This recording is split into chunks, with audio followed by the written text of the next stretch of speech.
Homero fue un poeta griego nacido en Esmirna, una ciudad que se encuentra en la actual Turquía, frente al mar Egeo. Homero vivió en el siglo VIII a.C. Se dice que era ciego. No hay ningún dato que se pueda dar sobre el autor que sea fiable, ni siquiera su existencia. Navegamos en terrenos pantanosos, en una ciénaga de incógnitas que se plantean ante la cuestión homérica. La Ilíada y la Odisea son las dos grandes epopeyas atribuidas a Homero. La Ilíada, el poema más antiguo de Occidente, narra acontecimientos ocurridos en el 10º y último año de una gran guerra, que confrontó a troyanos y aqueos frente a las puertas de la ciudad amurallada de Ilión, más conocida como Troya. Esta guerra forma parte de la épica grecolatina. Los antiguos griegos daban los hechos narrados por Homero como ciertos. Sin embargo, los hechos acaecidos en Troya no ocurrieron en la época de Homero, sino que acontecieron siglos antes. Eratóstenes fechó la guerra en el siglo XII a.C. y Heródoto la fechó en el XIII a.C. La guerra de Troya parece, pues, que formó parte de una tradición oral que perduró hasta la época de Homero y que gracias a él ha llegado hasta nuestros días. La Ilíada describe un episodio de esta guerra y la Odisea narra el viaje de vuelta al lugar natal de Odiseo, conocido en latín como Ulises, uno de los héroes griegos de la guerra de Troya. Aunque la Ilíada y la Odisea sean los dos únicos poemas sobre Troya que se han conservado íntegros, en realidad formaban parte de un ciclo épico del que se ha perdido la mayor parte. En aquel entonces la mujer más hermosa del mundo era Helena, hija del dios Zeus y de Leda. Helena estaba casada con Menelao, el rey de Esparta. El príncipe troyano Paris, hijo del rey Príamo, acude en misión diplomática a reunirse con Menelao y su bella esposa. Paris y Helena se enamoran y los dos amantes marchan a Troya. Este es el casus belli que inicia la guerra de Troya. Los griegos eligen a Agamenón, rey de Micenas y hermano de Menelao, como comandante en jefe. Una flota aquea de más de 1000 barcos se termina desplazando hasta Troya para vengar la afrenta. La Ilíada se divide en 24 cantos. En la Ilíada, Homero relata un episodio final de la guerra de Troya que no dura más de 2 meses. En el primero de los cantos se narra la ira de Aquiles. Aquiles, el más grande de los héroes griegos, tiene una trifulca con el rey Agamenón, líder del bando aqueo. El rey Agamenón priva a Aquiles de su amante, la esclava Briseida. Un Aquiles dolido decide retirarse de la lucha. La balanza se desequilibra, pues, en favor de los troyanos, ya que sus enemigos aqueos han perdido al mejor de sus soldados. Más tarde, el príncipe troyano Héctor, hermano de Paris, mata a Patroclo, amigo y compañero de armas de Aquiles. La trágica noticia consigue que Aquiles, enfurecido, decida regresar al combate para vengar la muerte de su querido Patroclo. Aquiles termina dando muerte a Héctor. La Ilíada finaliza en su último canto con los funerales de Héctor. En los poemas homéricos siempre se entremezclan héroes y dioses. Unos dioses caprichosos toman partido continuamente en los asuntos de los mortales. Tanta intervención divina hizo que durante la Edad Moderna se considerase que tanto la guerra como la ciudad formaban parte de un relato mitológico. Es decir, que el relato homérico no era más que ficción en estado puro. Pero en el siglo XIX, un millonario prusiano llamado Heinrich Schliemann se negaba a creer que la legendaria Troya nunca existió y por ello se dispuso a encontrarla. A sugerencia del diplomático Frank Calvert, que había trabajado en un lugar en la colina de Hisarlik 7 años antes, Schliemann excavó el emplazamiento. Estaba dispuesto a demostrar que la Ilíada describía realmente un escenario histórico. Año 1829. El pequeño Heinrich Schliemann, de 7 años de edad, recibe de su padre un regalo por Navidad, un volumen de historia universal.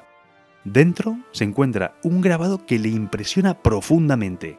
El grabado representa a Eneas con su padre Anquises y su hijo Ascanio huyendo de la legendaria Troya en llamas. Heinrich Schliemann provenía de una familia humilde, pero el pequeño Heinrich ambicionaba prosperar en la vida. Consagró su vida al estudio y más tarde al trabajo. Aprendió muchos idiomas mientras memorizaba versos de la Ilíada. A los 30 años ya había amasado una gran fortuna.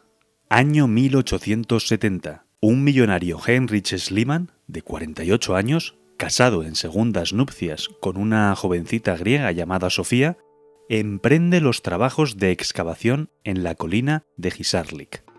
Tiene la intención de cumplir el sueño de su infancia, encontrar la Troya de Homero. Schliemann, con más determinación que conocimiento arqueológico, no halló una ciudad, sino 10 ciudades superpuestas, que se extienden desde su fundación en el Neolítico hasta la época bizantina. Pero, ¿cuál de todas esas ciudades era la Troya cantada por Homero?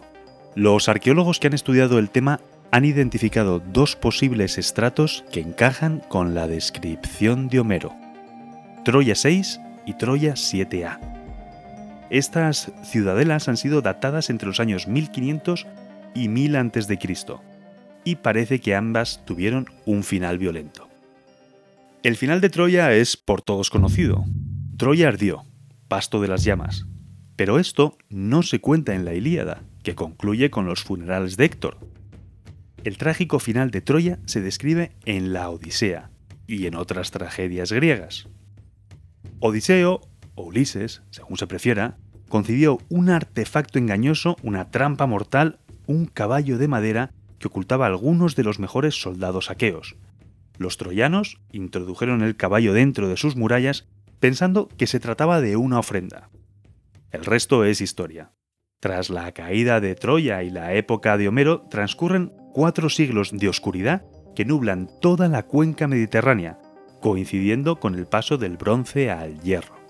¿Pero era el recinto excavado en Hisarlik la legendaria Troya homérica? Las excavaciones apuntaban a que la población de Ilión no se extendía más allá de la ciudadela o acrópolis, protegida por una gran muralla. Esto causaba ciertos problemas de interpretación. Era evidente que el recinto no tenía el tamaño suficiente para estar a la altura del mito. Todo cambió cuando a partir de 1988 se realizaron hallazgos muy importantes en el lugar. Este mismo año se descubrió un sistema defensivo en Troya 6 y 7A situado extramuros de la ciudadela. La trama urbana se prolongaba, pues, más allá de las murallas de la zona alta. A sus pies se extendía una gran ciudad con una población de unos 10.000 habitantes. El descubrimiento confirmaba que existió un segundo anillo de protección que aumentaba considerablemente el espacio doméstico. Una ciudad alta y una ciudad baja. La excavación revelaba su verdadera magnitud, la de un gran estado en plena edad del bronce. Esto, por supuesto, ya estaba a la altura del mito. Hoy, las ruinas de Troya están a unos 6 kilómetros del mar, en la actual provincia turca de Çanakkale, pero hace muchos siglos la ciudad se emplazaba junto a la costa. Estaba situada en la entrada del Helesponto, hoy llamado el Estrecho de los Dardanelos. Quien dominaba esta plaza poseía la llave de entrada al Mar Negro. Por lo tanto, la ciudad fortificada de Ilión era primordial para controlar el comercio marítimo entre Asia y Europa, un apetitoso enclave estratégico que bien pudo haber provocado numerosas guerras. La epopeya troyana fue cantada durante siglos por los griegos. Formó parte de una especie de identidad nacional en todos los confines de la Hélade. Troya era una ciudad sagrada a la que acudían los peregrinos como hoy se acude a la Meca, Jerusalén, Santiago de Compostela o Roma. El poeta Virgilio tuvo el encargo de escribir la Eneida, un poema épico que pretendía proporcionar a los romanos un mito fundacional como pueblo. En la Eneida se sitúa al héroe troyano Eneas como fundador de Roma. Eneas, tras la caída de la ciudad de Troya, logró escapar, emprendiendo un viaje hasta el Lacio. Tras una serie de acontecimientos se convirtió en rey y a la vez en el progenitor del pueblo romano. Sus descendientes, Rómulo y Remo, fundaron la ciudad de Roma. Las mejores familias griegas y romanas querían verse como parte del linaje de los héroes de la guerra de Troya. Alejandro Magno podía presumir de sus orígenes, pues decía ser descendiente de Aquiles. Julio César y su familia, sin embargo, se enorgullecían de emparentar con Eneas. Occidente hunde sus raíces en la mítica Troya, pues Grecia y Roma forman parte de nuestra herencia. Nuestra identidad y nuestro pasado se encuentran en aquella guerra. Peregrinemos pues a Turquía, donde se sitúan los cimientos de la gran ciudad. Recuperemos esa vieja y bonita costumbre. Acudamos al menos una vez en la vida. Rindamos tributo a nuestros antepasados que dieron su vida en legendario combate. Héctor, Aquiles, París, Patroclo. Troya existe y nos pertenece. Y como dijo un famoso clasicista, la creencia o la incredulidad en la historicidad de la guerra de Troya acaba siendo, al final, un acto de fe, sea cual sea la posición que se adopte.